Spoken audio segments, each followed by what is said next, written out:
חונני, חונני, חונני השם, כי נבהלו עצמוי, ונפשי, ונפשי, נבהלו מאוד. חונני, חונני, חונני השם, כי נבהלו עצמוי, ונפשי, ונפשי, נבהלו מאוד. ואתו השם, ואתו השם, ואתו השם עד מוסי, ואתו השם, ואתו השם, ואתו השם עד מוסי.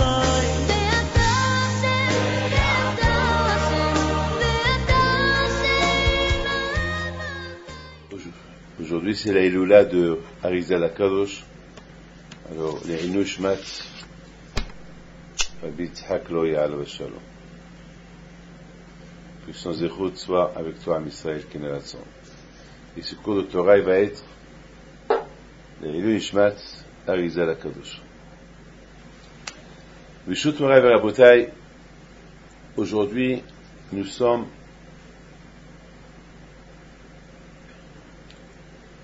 la paracha de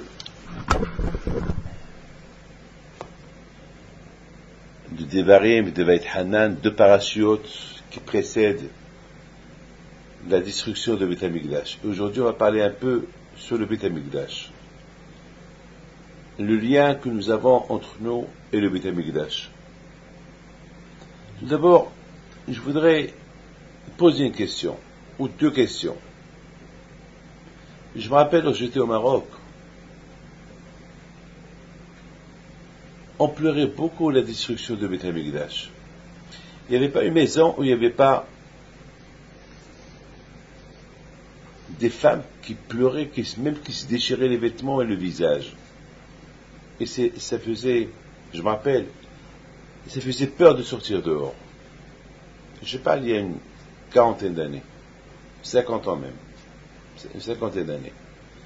Et je me rappelle que le jour de Tisha B'Av et la veille, c'était la peur de marcher dans le Mélah. On dirait qu'il y avait dans chaque maison un mort. Ça pleurait, ça criait. On sentait la destruction de Beit HaMikdash. Je me rappelle, à la synagogue, étant jeune, je m'asseyais par terre à côté de mon père et à côté du Shaliach Tzibour, tellement qu'il pleurait, c'était pas possible de ne pas pleurer. C'est des images qui m'ont marqué jusqu'à maintenant. On dirait que c'était mon père qui était mort. Vous savez, cette semaine, j'ai assisté à la sortie de l'âme d'une femme tzadéket, Madame Myriam Mizrahi Zechrona Livracha, la femme de Khalifa al-Mizrahi, que Dieu lui donne la santé. Et au moment que on a déclaré qu'elle est morte, il fallait voir les enfants dans quel état ils étaient. Il fallait voir, c'est pas possible de voir les enfants dans cet état et ne pas pleurer. Il faut voir. Donc je me rappelle, quand j'étais au Maroc, c'était exactement pareil. Et j'en suis sûr, c'était pareil en Tunisie, en Algérie, je suis sûr que c'était pareil en Russie, en Pologne, partout. C'était émouvant, le jour et la veille de Tisha B'Av. Écoutez, on dit que celui qui rigole à Tisha B'Av, il pleure à Pessah. Et on dit que celui qui pleure à Pessah, il va être puni, il va pleurer, il va rigoler à Tisha B'Av. Ça veut dire qu'il va pas sentir la destruction de Beit HaMikdash. Comme ça on dit que ça veut dire que chaque fête elle symbolise quelque chose. Tisha B'Av elle symbolise le deuil sur le Beit HaMikdash, et Pessah il symbolise la joie d'être Ben Horim, d'être un homme libre. Alors je comprends pas, et cette question me l'a posée, et moi aussi je vous la pose. Comment il se peut aussi qu'aujourd'hui on ne sent pas Tisha B'Av. Aujourd'hui, on dirait que les yeux, ils sont secs. Le corps, il est sec. Et pourtant, on a perdu le temple. Et pourtant, on n'est plus chez nous. Pourtant, même que Israël et c'est un pays indépendant, mais quand même, c'est pas la joie. Là-bas aussi, ils font le jour de. Là-bas aussi, ils font Tisha B'Av. Là-bas aussi, allez-y au Kotel. Vous allez trouver des centaines de milliers de gens assis par terre, en face le mur, en train de pleurer. Il n'y a pas. On dirait pas que. On demande aux gens qu'est-ce qui se passe. Eh ben, c'est Tisha B'Av, on est en exil. Ça veut dire que même que les Juifs qui habitent en Israël, ils sont en exil. C'est vrai, ils ont l'indépendance, il y a un État, mais un État qui est dans l'exil. Et en plus que, malheureusement, le fait qu'il n'y a pas la paix, et encore, c'est pas tout le monde qui reconnaît l'État d'Israël, donc il y a un problème. Donc ça veut dire que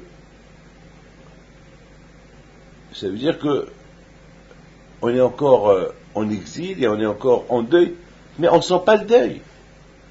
Mais on ne le sent pas. Difficilement si on pleure à Tisha B'Av. Dites-moi, vous pleurez à Tisha B'Av? Non. Alors Tisha B'Av, c'était Midi Shana B'Shana, Kina, on fait le kinot, on pleure. Il pleurait. Et c'est écrit dans le prophète que Hachem, il a dit au prophète, va chez les femmes, dis-leur qu'ils se préparent à composer des chansons qui font pleurer. Il n'y a pas pire que vous savez, je me rappelle, ma belle-mère, lorsqu'elle a perdu son mari, les paroles qu'elle disait, ça pleurait. C'est la façon comment elle a composé les mots, elle a composé pas des chants, des keynotes sur son mari, c'est vraiment ceux qui l'entendaient pleurer, ceux qui l'entendaient parler de ces paroles-là, ils pleuraient. Et les femmes, ils sont très forts dans ces compositions de paroles qui rentrent droit dans le cœur. Et bien, mais aujourd'hui, on n'entend pas des femmes comme ça qui font ces compositions pour le Beth Amikdash. Bon, pour leur mari, on les trouve. Pour un mari qui va composer les chants pour sa femme, on les trouve. Comme par exemple, jeudi soir, lorsque j'étais dans cette maison de la famille Zrahi, c'était pas possible de ne pas pleurer. Lorsque le mari, il voit la photo de sa femme, il lui dit comme ça, et où tu es? Et tu m'as laissé seul. Avec qui va préparer à manger? Qui va me repasser mes chemises? Bon, c'est avec qui je vais discuter, avec qui je vais parler. Et voilà. Tu l'entends parler. Je lui dis, au cas où il y a tes enfants, il y a tes filles, il me dit, est-ce que mes enfants, ils vont s'occuper de moi comme ma femme? Est-ce que mes enfants, ils vont m'aimer comme ma femme elle-même? Et vraiment, il s'est effondré de pleurs. Et chaque fois, il regarde la photo, je crois que je lui dis, enlevez-moi ces photos-là de la maison. Pour vous dire, on voit un homme qui pleure sa femme, on voit une femme qui va pleurer son mari pour le deuil pendant le deuil, mais le Beth Amikdash, le Tisha B'Av qui symbolise la destruction de Beth Amikdash, on voit pas des gens qui pleurent. C'est rare. Et s'ils pleurent pendant la synagogue, c'est parce que quelqu'un commence à pleurer, et c'est tout. Mais il n'y a pas un enthousiasme de larmes qui vont couler, et des pleurs, il n'y a pas. Alors la question se pose, pourquoi? Et pourtant, on a perdu le Beth Amikdash. C'est ce qu'on va essayer d'expliquer. Première question. Deuxième question que je vais vous poser, c'est toujours en rapport avec le Beth Amikdash. Pourquoi le temple a été détruit? Parce qu'on a fauté. Alors, je vous pose une question que je ne sais pas si vous avez une réponse. Si on a fauté, a priori, le bon Dieu devait nous punir à nous. Mais on voit qu'Akadosh Baruch Hu, il a puni. Il s'est puni lui-même. Parce que le Beth Amikdash, c'est le palais royal. Le Beth Amikdash, le temple, c'est la maison de Dieu. Alors, au lieu que Hachem il nous punit à nous, il se punit lui-même. C'est comme par exemple quelqu'un, un roi, Un roi, par exemple, il passe et il salue tout le monde. Il y a un qui va prendre une tomate ou une boîte de tomates et des œufs, il va le jeter sur le roi. Il va déshonorer le roi. Bien sûr, pendant que tout le monde a calmé le roi, lui, il va déshonorer le roi. Qu'est-ce qui va se passer?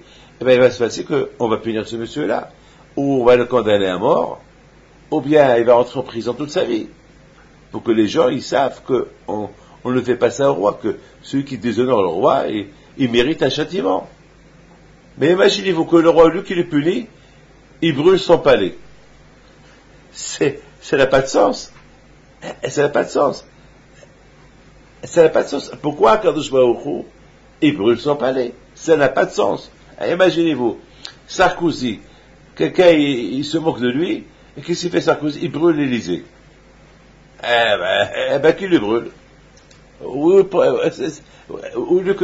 lieu que Sarkozy punisse celui qui l'a déshonoré, il va brûler l'Élysée. C'est quelque chose qui n'est pas logique, qui n'est pas normal. Et c'est ça un bouteille qu'on va essayer de comprendre. Un bouteille, cette paracha, c'est paracha de Devarim. Et il y a aussi paracha de Veit Hanan. Ces deux parachiotes-là. Ces deux parachiotes-là, c'est extraordinaire dans ces deux parachiotes-là. Lorsque on vérifie un peu, on voit des choses extraordinaires de ces parachutes.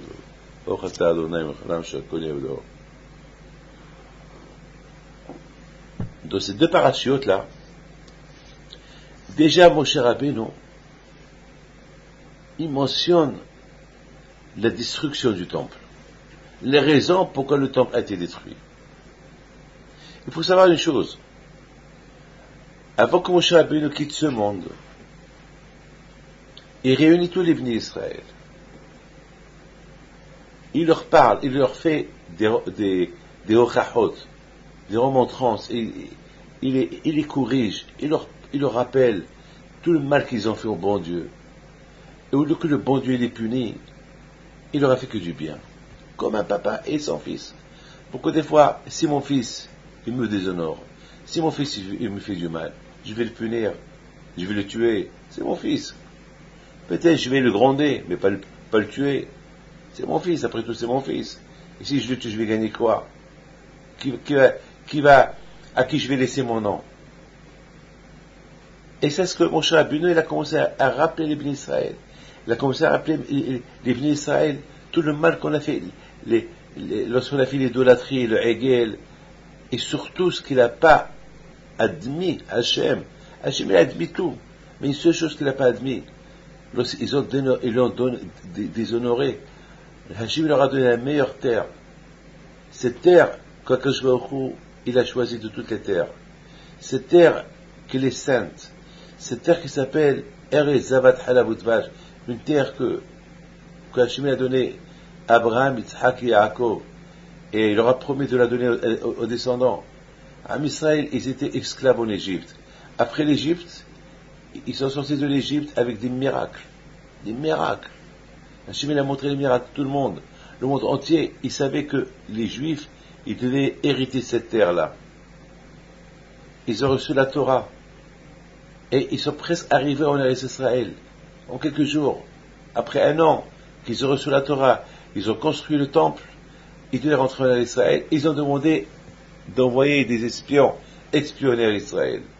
Ils ont espionné à Israël, ils sont retournés, ils ont commencé à les critiquer. Ils ont commencé à pleurer. Alors, ils ont commencé à pleurer. Et le fait qu'ils ont commencé à pleurer, ils ont dit à Hachem, qu'est-ce que tu nous donnes cette terre? On ne la veut pas. C'est une terre maudite. Et Hachem, il a dit quoi? Je vous donne une terre qui est liée avec la Torah. Je vous donne une terre, la meilleure terre du monde. Je vous donne une terre que, grâce à cette terre-là, vous allez accomplir toutes les mitzvot de la Torah. Parce que n'oubliez pas, il y a 613 mitzvot dans la Torah. Et parmi les 613 mitzvot, il y a beaucoup de mitzvot qui sont liés à la terre de Eretz Israël. C'est-à-dire qu'un juif, il ne peut pas respecter les 613 mitzvot s'il n'habite pas en Eretz Israël. C'est impossible. C'est impossible. Donc, le juif, il est obligé d'habiter là-bas pour accomplir les 613 mitzvot. Il est obligé. Il est obligé. Bon, nous, on n'habite pas là-bas. Nous, on habite en France, on habite à gauche et à droite. Bon, on est en exil, on n'a pas, le Beit HaMikdash n'est pas encore construit. Donc nous, on est, le fait déjà qu'on prie à Hachem chaque jour de reconstruire le temple, donc on n'a pas l'obligation. C'est-à-dire, c'est une mitzvah d'aller, c'est une mitzvah d'habiter, c'est une mitzvah de la visiter de temps en temps, c'est péché de la critiquer, mais le fait que Mashiach n'est pas encore venu, donc on n'a pas l'obligation d'aller s'installer là-bas. Mais bien sûr, celui qui veut s'installer, il fait une mitzvah. Mais l'obligation, elle n'existe pas. Mais celui qui veut faire la mitzvah, il fait la mitzvah d'aller s'installer là-bas. En Israël, il n'y a pas de problème. D'ailleurs, jusqu'à maintenant, lorsqu'on fait on fait la prière en direction de Eretz Israël. Ça veut dire qu'elle nous manque Eretz Israël. Ça veut dire qu'on sait que Akadosh Baruch Hu, c'est la terre qu'il a beaucoup aimée. Donc, à Bouta, il faut comprendre une chose. Hachem, lorsqu'il a vu qu'ils ont commencé à pleurer, eh ben, il leur a dit, puisque vous avez commencé à pleurer pour rien, moi, je vous donne une belle terre, je vous donne la meilleure terre du monde, et vous contestez cette terre, vous voulez pas rentrer dans cette terre, alors vous êtes punus. Pendant 40 ans, tous ceux qu'ils ont vus, tous ceux qui ont quitté l'Égypte, ils vont pas rentrer en Israël. Que la nouvelle génération, à partir de moins de 20 ans, c'est eux qui vont rentrer en Israël. C'est-à-dire que, et tous ceux-là qui ont dépassé les 20 ans, ils vont pas rentrer. Donc pendant 40 ans qu'ils sont restés dans le désert, ils sont tous morts. Donc c'est la nouvelle génération, les gens qui avaient moins de 20 ans, et que c'est eux qui sont restés, qui ont rentré en Israël, mais le temps qu'ils sont rentrés, ils avaient 60 ans. Parce que lorsque la Gezerah, elle a commencé, ils avaient moins de 20 ans. Donc, moins de 20 ans, s'ils avaient 19 ans et demi, jusqu'à 40 ans plus tard, donc ils avaient 59 ans et demi, donc ils pouvaient rentrer. Ça, Rabotai, écoutez bien. Déjà, Moshe Rabbeinu dans la Parashat Devarim, il rappelle ça au Bnei Israël. Il rappelle au Bnei Israël parce que vous avez critiqué Eretz Israël, Hachem il s'est énervé, il a décrété que la nuit que vous avez pleuré inutilement, il va y avoir 2 destructions de Beit HaMikdash. Donc ça veut dire depuis que les Juifs ils étaient dans le désert, il y avait une Gezerah qu'il y aura la destruction du premier temple et du deuxième temple. Malheureusement, jusqu'à maintenant, on pleure encore. Et les 2 temples, ils se sont passés, la destruction des 2 temples à Tisha B'Av. Pourquoi Tisha B'Av? La veille où les Juifs, ils ont pleuré dans le désert, inutilement, ils ont pleuré pourquoi Hachem, il veut les faire entrer en Israël, il veut leur donner une terre qui est mauvaise. Quand je leur ai dit une terre qui est mauvaise, vous allez voir, vous allez regretter cette terre-là.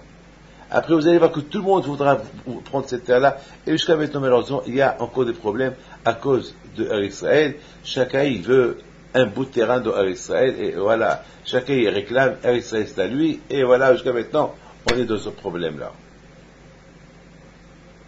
La bouteille, il faut savoir une chose, que la paracha de Devarim, la paracha qu'on a lue hier, vraiment, c'est une paracha, lorsqu'on la lit, on voit comment Moshe Rabbeinu il dit Echa. Comment? Echa Yeshva. Toujours à bouteille, lorsqu'on dit comment, si on ne comprend pas. Par exemple, Echa, comment? C'est quoi comment? Par exemple, si je dis à quelqu'un, un pauvre, il a acheté une Porsche. Alors tout le monde dit quoi? Comment? Comment il a acheté une Porsche? D'où il a eu l'argent pour acheter une Porsche? Et je veux dire, un milliardaire, un multimilliardaire, il cherche le manger dans la poubelle. Alors celui qui l'entend, ça va dire comment? Comment est-ce possible? Eh bien, la bouteille, c'est ce qu'il a dit, le prophète Yeremia. Yeremia, il a dit, Echa Yeshva Badad. Lorsqu'il a vu Beit HaMikdash détruit, lorsqu'il a vu Yerushalayim détruite, lorsqu'il a vu cette Shoah, imaginez-vous quelle Shoah il y avait. Mais quelle Shoah, des millions de Juifs assassinés. Le reste, ils sont partis en esclavage. Mais c'est pas possible. C'est pas possible. Comment est arrivé une chose pareille? Comment?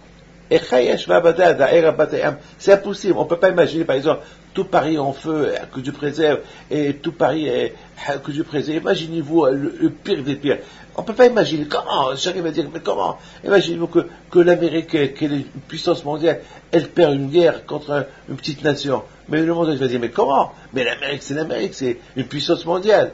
Alors là aussi, Yeremia, il n'a pas compris comment. Et Jérusalem de l'époque, qui a été une puissance mondiale, au niveau spirituel, et au niveau aussi puissance militaire, comment il est tombé, comment il a brûlé, il paraît qu'il y avait là-bas des soldats, il paraît, à l'époque, je parle de l'époque, il y avait des soldats qui rigolaient, qui se moquaient des soldats Babylone, et ils se mettaient comme ça sur la muraille, et à l'époque, il n'y avait pas à l'époque des fusées ou à l'époque, il y avait comment ça s'appelle, des lance-missiles, mais pas missiles, des lance-roquettes, pas des lance-roquettes, mais des lance-pierres. Mais quelles pierres? Des pierres de 500 kilos.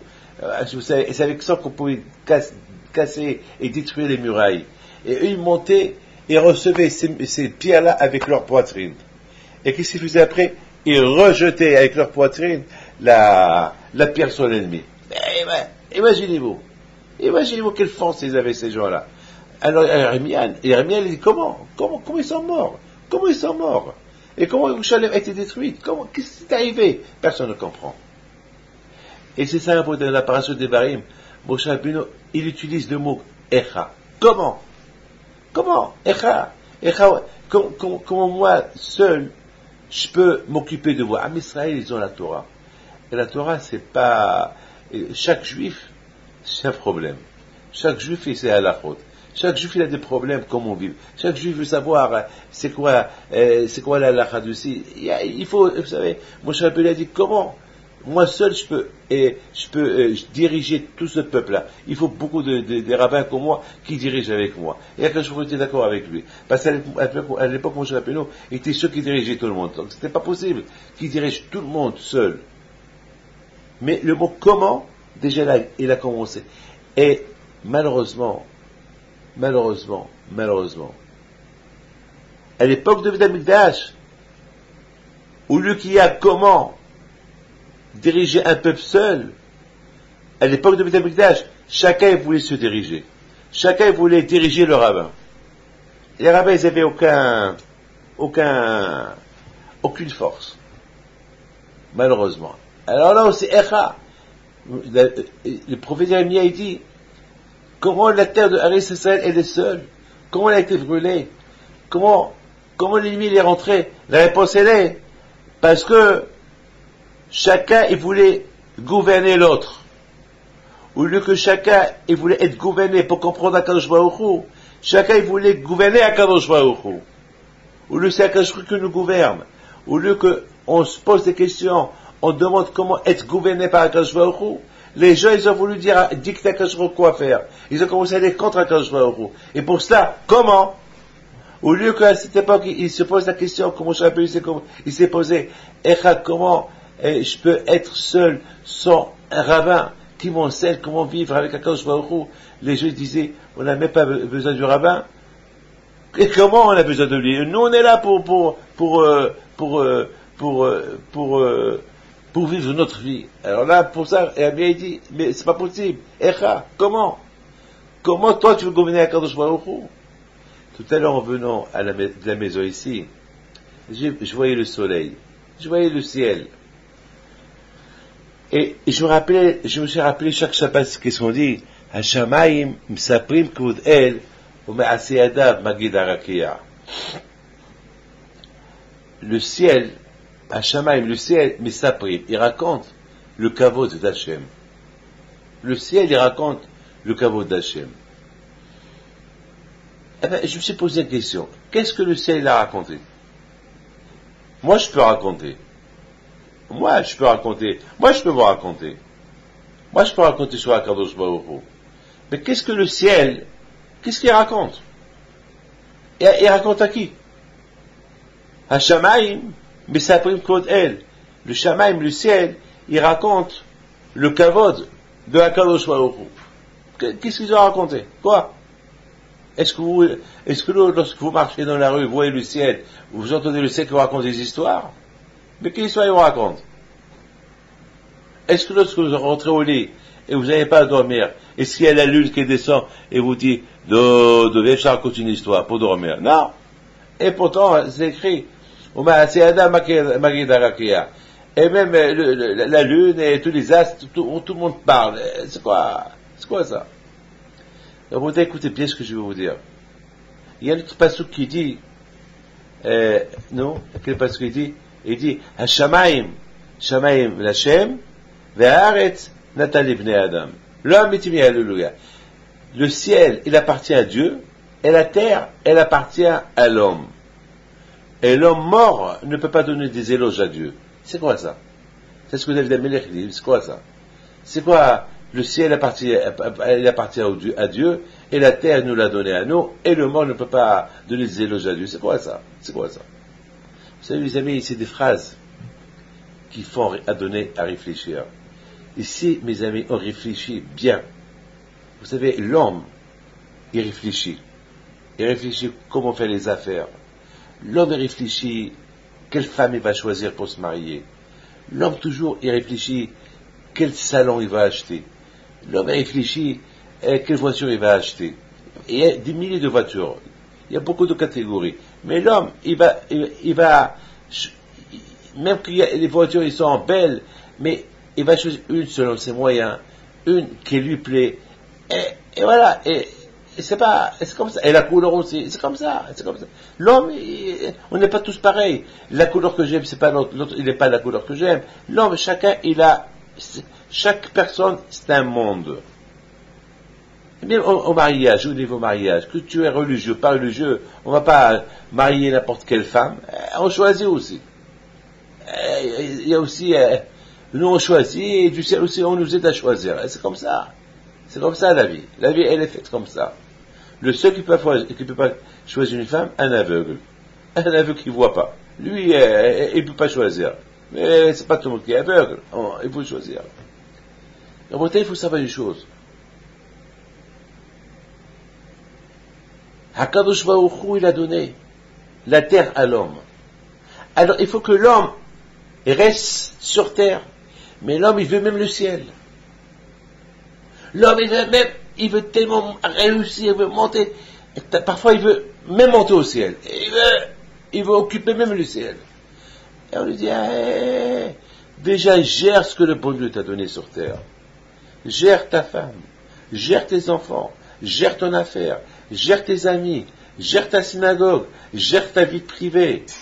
Qu'est-ce que tu veux gérer ce qui se passe dans le ciel? Qu'est-ce que tu veux? C'est symbolique. L'homme, il est tellement ambitieux, on dirait qu'il veut monter au ciel. Attends, le ciel, c'est à partir de la Kadosh Baruch Hu, le ciel. Déjà, gère ce que tu as là. Beaucoup de fois, on voit des gens qui veulent tout. Ils veulent tout, ils veulent plus. Déjà, gérez ce que vous avez déjà. On dit, celui qui veut tout, il laisse tout. C'est un proverbe qui dit, Dihba kamla, tikhliha kamla. En arabe, on dit. Celui qui veut tout, il laisse tout. Attends, gère déjà ce que tu as. Et gère-le bien. On dit, celui qui prend peu, il va réussir. Celui qui veut tout, il prend rien du tout. Il y a beaucoup de gens qui veulent tout, et à la fin, ils perdent tout. Parce que ils veulent tout. Attends, malheureusement, beaucoup, même César, il voulait tout, et à la fin, il a été tué. C'est pas possible qu'il a tout. Tu peux pas tout avoir. Il y a quelque chose qui n'est pas à toi. Il y a quelque chose qui n'est pas à toi. Tu peux pas. C'est pour ça qu'on dit que ceux qui cherchent le kavod, et ceux qui est jaloux, et ceux qui est orgueilleux, à la fin, ils meurent. Pourquoi? Parce que il veut le kavod. Et un homme qui aime le kavod, un homme qui aime la gloire, c'est l'infini. Il veut tout. Il veut encore. Et c'est pas tout le monde qui te connaît. C'est pas tout le monde. Tu peux pas. Attends, moi, je m'appelle David Pito. Ceux qui me connaissent, ils me respectent. Ceux qui me connaissent pas, ils m'insultent. Je vais pas lui dire pourquoi tu me fais pas kavod. Non, il te connaît pas. Et en plus, le kavod, c'est pas moi qui le cherche. Le kavod, c'est Hachem qui le donne. Le kavod et la richesse, elle vient de la Kadosh Baruch Hu. On a beau, il y a beaucoup de gens qui travaillent pour être riches, ils sont toujours pauvres. Il y a beaucoup de gens qui cherchent la gloire, et ils n'ont pas la gloire. Pourquoi? Parce que c'est le cadeau du bon Dieu. Il faut mériter pour être riche, pour avoir la gloire. Donc, à bouteille, c'est pour ça que le mec dit à Shamaïm, Shamim Lachem, fais attention. Ce que tu as sur toi, sur terre, gère-le. Et gère le bien. Ne cherche pas à aller au-delà de ce que le bon Dieu t'a donné. C'est pour ça que Pekavot il dit, Izo Hachir, c'est quoi l'homme riche, celui qui se contente de ce qu'il a, qui ne veut pas ce qu'il n'a pas. Il ne cherche pas à avoir ce qu'il ne peut pas avoir. Et celui qui cherche à avoir ce qu'il ne peut pas avoir, ah ben c'est grave. Comme il y a un monsieur qui vient chez moi, il me dit, Rabbi David, je suis malheureux. Je dis, pourquoi tu es malheureux? Il me dit, parce que j'ai envie d'acheter et ça, et j'arrive pas. Je dis, mais tu as? Il dit, oui, j'ai alors, est-ce que tu as, ce matin, est-ce que tu as gardé, pourquoi tu veux ce que tu peux pas avoir? C'est ça le problème. Shamaim, Akash Baruch Hu te met en garde, fais attention. Akash Baruch Hu vous a donné la terre, il vous a esquissé sur la terre, gérez ce que vous avez sur la terre. Ne cherche pas à avoir plus, à dépasser la terre, ce qu'il y a dans le ciel. Lorsque je dis ce qu'il y a dans le ciel, c'est-à-dire à dépasser, vous savez. Parce que n'oubliez pas, après tout, vous allez mourir. Sur ça, et quand il dit, l'homme métimi, alléluia, parce qu'à la fin, c'est fini.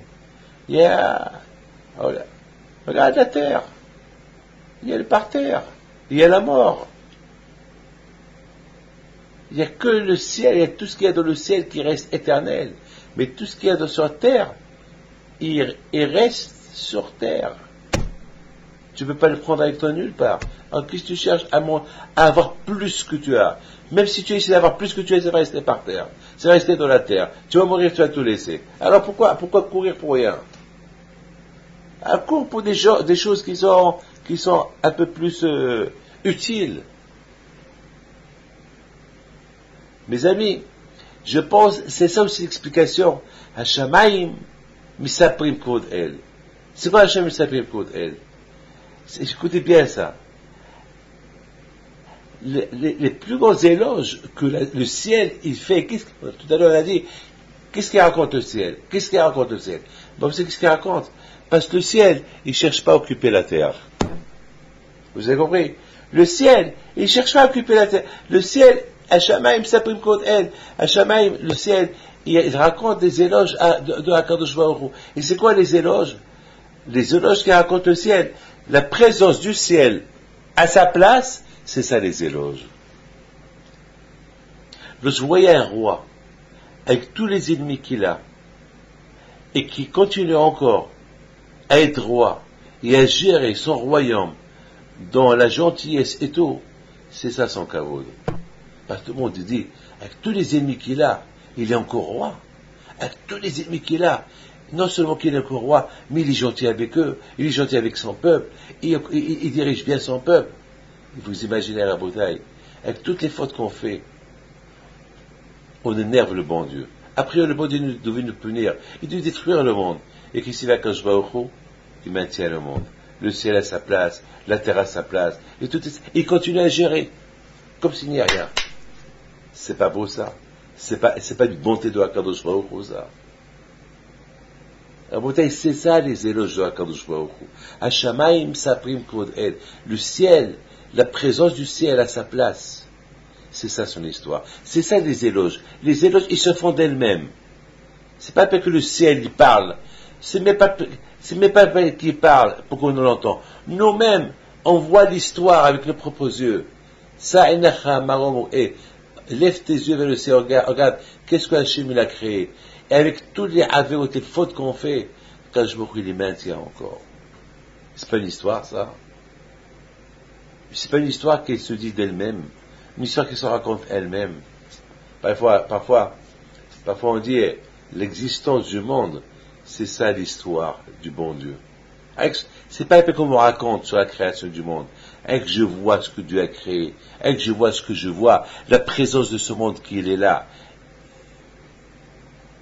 Ça me suffit de savoir qui est HaKadosh Baruch Hu. Rabotai, mes amis, on a posé tout à l'heure 2 questions.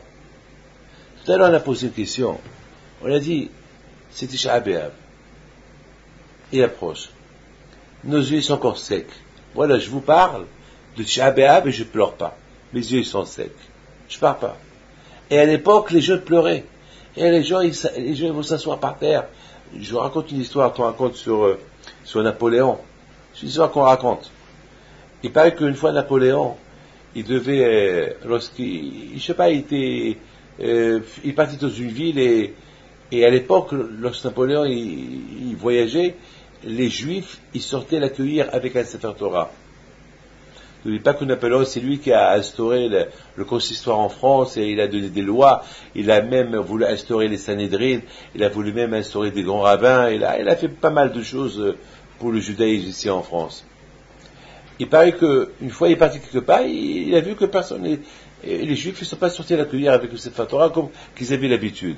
Alors il s'est posé la question, qu'est-ce qui se passe? Est-ce qu'il y a des Juifs là? Ouais, ben oui, ils lui ont répondu, il y a une grosse communauté juive, et il n'a pas compris pourquoi personne ne venait l'accueillir. Donc, il s'est renseigné, et on lui a dit qu'aujourd'hui, les Juifs, ils sont en deuil. Et c'est pour ça qu'ils n'ont pas voulu mélanger le deuil avec la joie. Non, et c'était pas possible qu'ils sortent, et en plus aujourd'hui, ils ne touchent pas le Sefer Torah à Tisha B'Av, parce que c'est un jour de deuil, et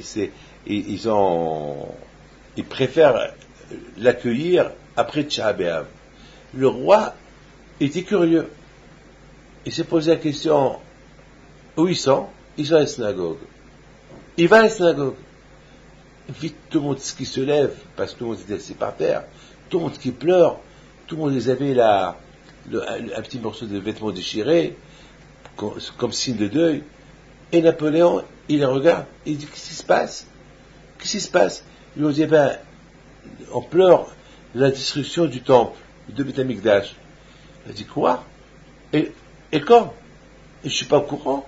Mais dans les informations, quand vous avez entendu que votre temple a été détruit, je vais vous le reconstruire.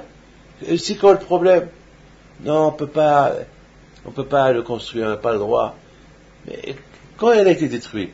Eh bien, il y a 2000 ans, et pendant 2000 ans, vous pleurez? Ben oui, chaque année, on va commémorer ce jour-là de Tisha B'Av, on s'assoit par terre et on pleure. Il leur dit, mais où est le problème? Non, on ne peut pas le construire jusqu'à que Mashiach y vient. Et vous croyez? Ben oui, on croit, on a la émouna, on croit qu'un jour, Mashiach il va venir, il va le construire. Ah bon? Et vraiment vous croyez? Ben oui. Pendant 2000 ans vous faites ça? Ben oui.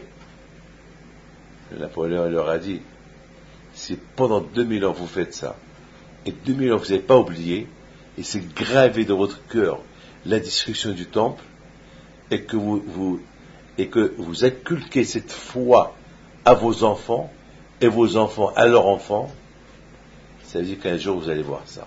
Parce que si ce n'était pas vrai, on ne peut pas pleurer quelque chose qui n'est pas vrai. Est-ce qu'un homme va pleurer un homme qui n'est pas son père?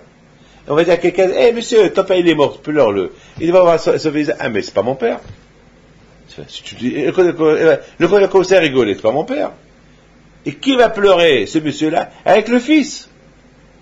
Ça veut dire qu'on est lié avec le temple.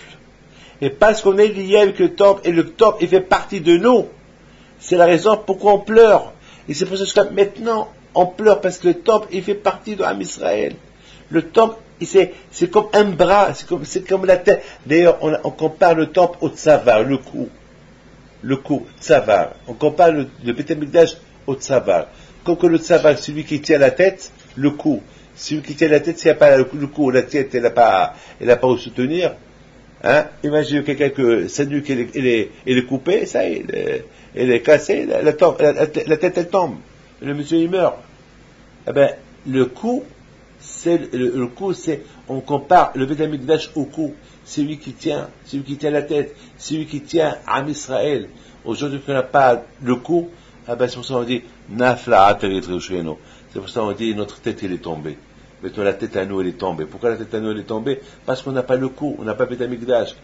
Maintenant, Rabotai, on comprend très bien pourquoi Am Israël, il pleure la destruction de Beth Amikdash. Pourquoi Am Israël, il pleure la destruction de Beth Amikdash? Parce que Beth Amikdash, il fait partie de nous. Maintenant, on comprend très bien, Rabotai, comme cette femme, Madame Mizrahi, Zechrona Lebracha, qui est morte jeudi soir, son mari, il m'a dit, Rabbi David, vous ne pouvez pas imaginer combien elle aimait Rabbi Haïm Pinto. Il nous disait, que Rabbi Haïm Pito, il fait partie d'elle. Comme ça, il disait. Rabbi Haïm Pito, il fait partie de mon corps. Rabbi Haïm, chaque fois qu'il y a un silo qui tombe, et Rabbi Haïm Pito, il avait la émouna de ce tzaddik. Il faisait partie d'elle. Eh bien, Rabbi, maintenant, on comprend. Lorsqu'Am Israël, ils ont fauté à Kadosh Baruch Hu. Akadosh Baruch Hu a détruit le Beth Amikdash. Et quelle est la question qu'on a posée? On a posé une question. On a dit, mais quel est le rapport du Beth Amikdash avec Am Israël? Sinon on a fauté. Alors Akadosh Baruch Hu doit nous punir. Mais comme qu'un roi, tu fautes vis-à-vis du roi, et le roi il te punit. Le roi ne va pas détruire son palais. On te punit seul, il détruit son palais. Alors il se punit lui-même. Non. La réponse, il a compris. Et Akadosh Baruch Hu, il sait qu'Am Israël, le Beth Amikdash, il fait partie de lui. Le Beth Amikdash, c'est son coup. Vous avez compris? Le coup de Am Israël, c'est le Beth Amikdash. Dans Akadosh Baruch Hu, maintenant on comprend très bien que l'honneur de Am Israël, c'était le Beth Amikdash. La gloire de Am Israël, c'était le Beth Amikdash. Du monde entier, on venait voir les nissim qu'il y avait au Beth Amikdash. Et après, on faisait le kavod de Am Israël. C'est comme par exemple, moi, si les gens me respectent, grâce à qui? Grâce à mon grand-père. Si j'avais pas mon grand-père à Rabbi Haïm Pito, les gens m'auraient pas respecté. Pourquoi je dirais? C'est grâce à mon grand-père. Zechot Avot. Comment le monde entier respectait les Am Israël, les peuples juifs? Grâce au Beth Amikdash. Ah, mais tant que le Beth Amikdash a été détruit, c'est notre plus grande punition. Que tout le respect que nous avons eu par rapport au Beth Amikdash, qui était notre coup, qui était le coup qui nous supportait, qui nous donnait tout le kavod, il a été détruit. Maintenant on comprend pourquoi on doit pleurer. Pourquoi on pleure la destruction du Beth Amikdash? Parce qu'on a perdu une partie de nous. On a perdu une partie de nous. Et le Beth Amikdash, ça fait une partie de nous. Et le fait qu'on pleure le Beth Amikdash, on montre à Kadosh Baruch Hu combien ça nous manque, cette partie qui faisait partie de nous. Et lorsqu'on montre ça à Kadosh Baruch Hu, alors Kadosh Baruch Hu, il dit, bon, si ça vous manque, je vais vous rendre ce qui vous manque. Mais le fait que le Beth Amikdash n'ait pas encore été construit, le fait que Mashiach n'est pas encore venu, c'est qu'il nous manque encore à sentir ce manque qui fait partie de nous, qui nous manque.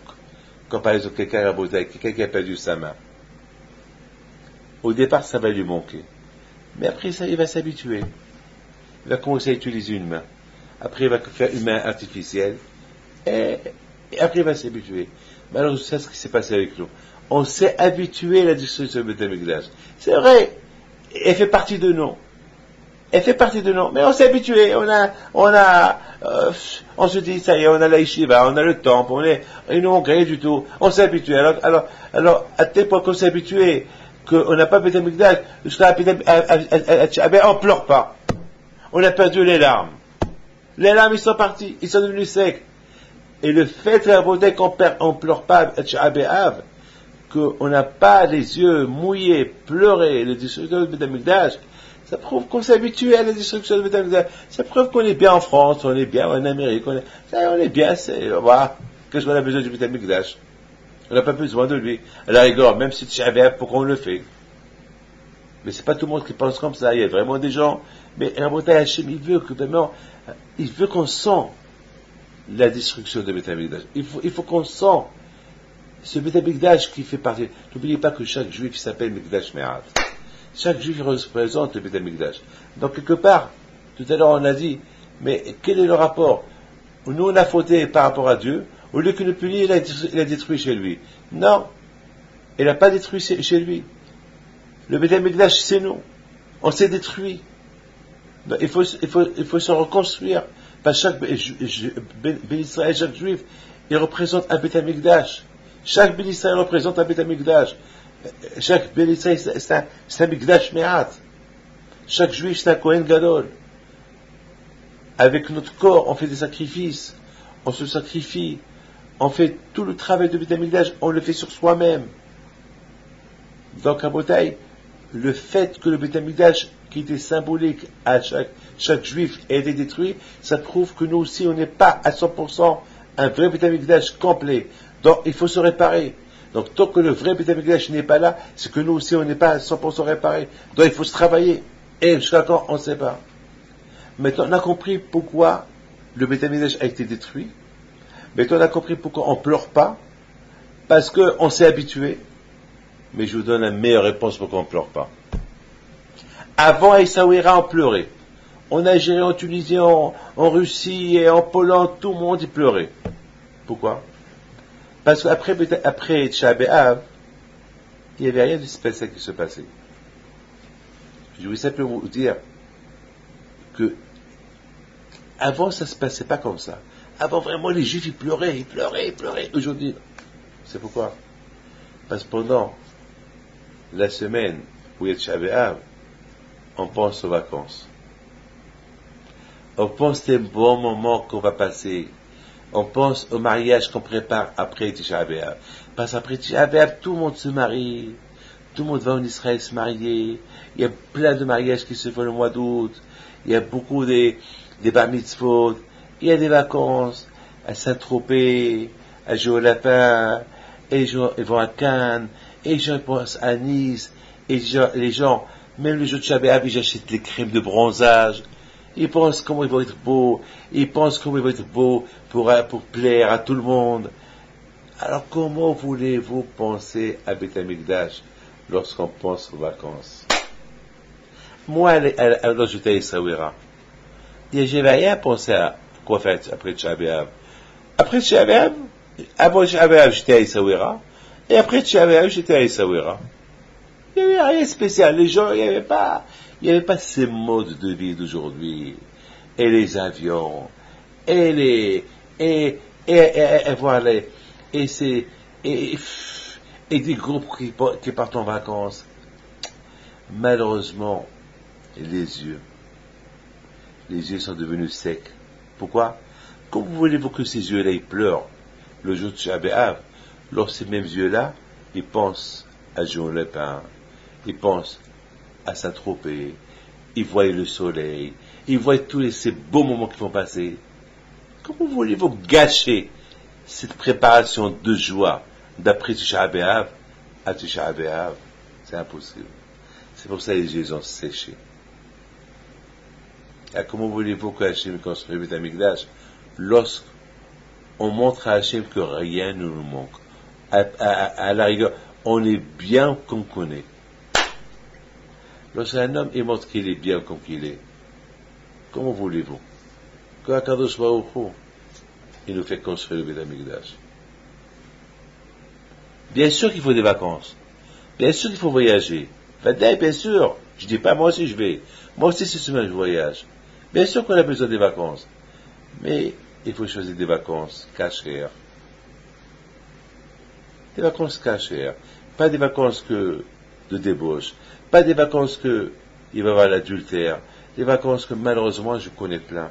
Je connais plein qui viennent chez moi après les vacances.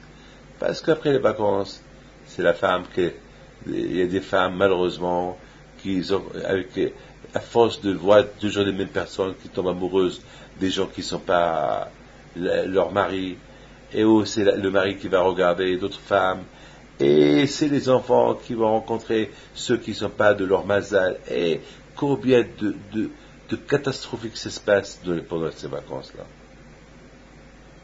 Combien? Je m'excuse, moi, dans ce bureau-là, je reçois les gens. Et malheureusement, je ne vais pas généraliser, que Dieu préserve, mais je vous dis, combien je reçois, combien de cas je reçois, toujours après les vacances. Bien sûr, les vacances, c'est les vacances, mais il faut choisir des vacances cachères, les vacances en famille, les vacances où les enfants vont être heureux, ils vont être contents. Mais bien sûr, mais ils vont dire, oui, mais ça va. Oh, Rabbi David, tu parles à l'ancien temps. La Torah, c'est pas l'ancien temps. Alors la destruction du Beth Amikdash aussi, c'est l'ancien temps. Alors, il faut barrer. Alors, il ne faut pas jeûner Tisha B'Av. Si on parle de l'ancien temps, il ne faut pas jeûner. C'est pas peine de commémorer quelque chose comme Pessah, Shavuot, et tous ces fêtes-là. C'est l'ancien temps. Alors, il faut railler l'ancien temps. Il n'y a pas de Torah. C'est ça? Non. Et c'est ça la bataille. Pourquoi aujourd'hui, malheureusement, on ne sent pas la nécessité de pleurer le temple. Parce que nos yeux, ils sont trop attachés au matériel. Les yeux, ils sont attachés, ils sont remplis avec le matériel. Et le fait qu'ils sont tellement remplis avec le matériel, comment voulez-vous qu'ils vont aller au passé de ce qui s'est passé, ces Shoah qui se sont passés, ça nous fait... D'ailleurs, on n'a rien vu. Alors, on va gâcher notre joie du présent pour le passé, et pourquoi? Et c'est ça pourquoi on ne pleure pas. De l'autre côté, on veut faire Pessah, on veut faire Simchat Torah, on veut faire Tisha B'Av, mais on ne sent pas l'effet de ces fêtes. Alors à quoi sert? Si on ne sent pas l'effet de ces fêtes, ça sert quoi à les faire? Bon, bien sûr, il faut les faire, mais c'est ça mon enseignement à vous. Simplement, je réponds à des questions. C'est des questions qu'on m'a posées. On va poser à Rabbi David. Pourquoi on fait Tisha B'Av? Pourquoi on ne sent pas Tisha B'Av comme avant? Pourquoi Rabbi David, quel est le rapport Tisha B'Av? Il a parlé de Devarim et de Beit Hanan. C'est des questions qu'on m'a posées. Et j'essaie de répondre. C'est quoi Shamaim Saprim, le ciel il raconte? C'est quoi le ciel il appartient à Kadosh Baruch Hu, il a donné à l'homme? C'est des questions que je me pose. Alors, je suis obligé de répondre. Je réponds à ces gens-là. Alors, et pour que je leur réponde à leurs questions, et c'est des questions. C'est des questions. C'est vraiment des questions. Et il y a quelqu'un qui m'a posé une question. Il m'a dit, à quoi ça sert de pleurer? À quoi ça sert? Ça va amener à quoi? De pleurer la destruction du temple. Ça va amener à quoi? Et si je pleure ça, il va y avoir quelque chose? Belle question, oui ou pas? Alors ma réponse, oui. Ça va m'emmener quelque chose, parce que le fait que je pleure, ça prouve que ça me manque, le Beit HaMikdash. Et le Sachim, il voit que ça me manque. Alors il va l'en construire. Alors, mais il n'a pas construit. Mais ça ne veut rien dire. Il faut que je montre à Kadosh Baruch Hu, ça me manque. Je vous dis quelque chose. Quelqu'un qui rentre à la maison, il pose son portefeuille, où il a tous ses papiers, où il a tout son argent, et son portefeuille, toute sa vie privée, et ses comptes en banque privés, ils sont là-bas, les numéros, ils sont là-bas. Il rentre, il ne le trouve pas. Qu'est-ce qu'il va faire? Il ne va pas pleurer, il ne va pas chercher, il ne va pas pleurer toute sa vie, ce portefeuille-là, parce qu'il ne se rappelle même pas de ses numéros, ses comptes en banque. Il est pauvre et riche. D'un côté, il est riche parce que son argent, il est à son nom, mais de l'autre côté, il n'a pas les numéros de compte. Il ne trouve pas ses papiers, il ne trouve pas son passeport, il ne trouve pas son argent, il ne trouve rien. Il ne va pas pleurer. Toute sa vie, il va pleurer. Pourquoi?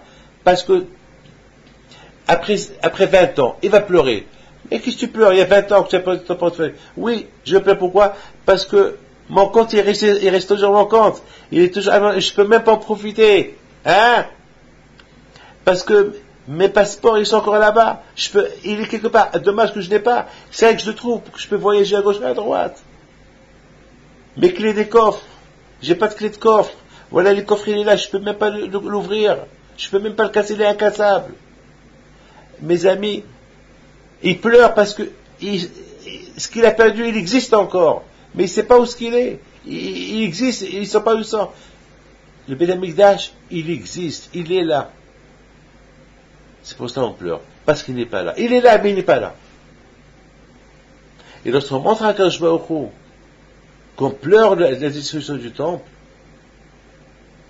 alors Kadosh Baruch Hu, il dit, tu vois, ça leur manque. Ça leur manque.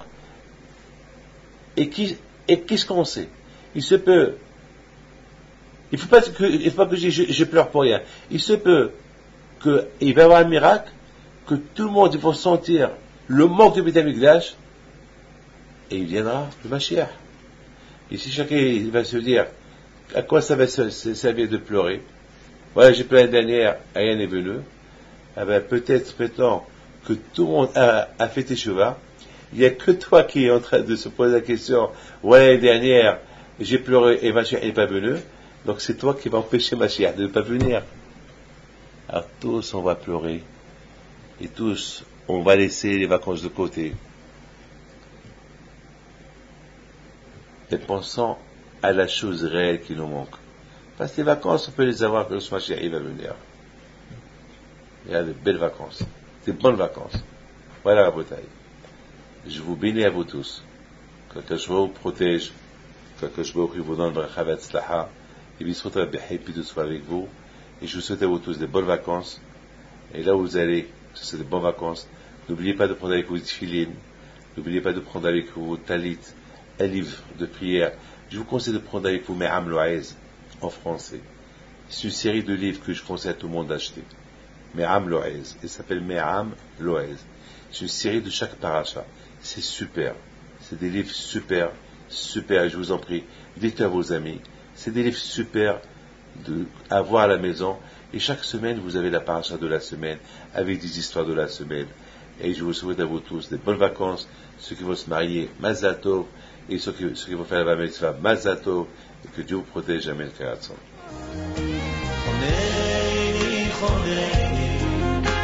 חונני השם, כי ניחנו עצמו ונפשי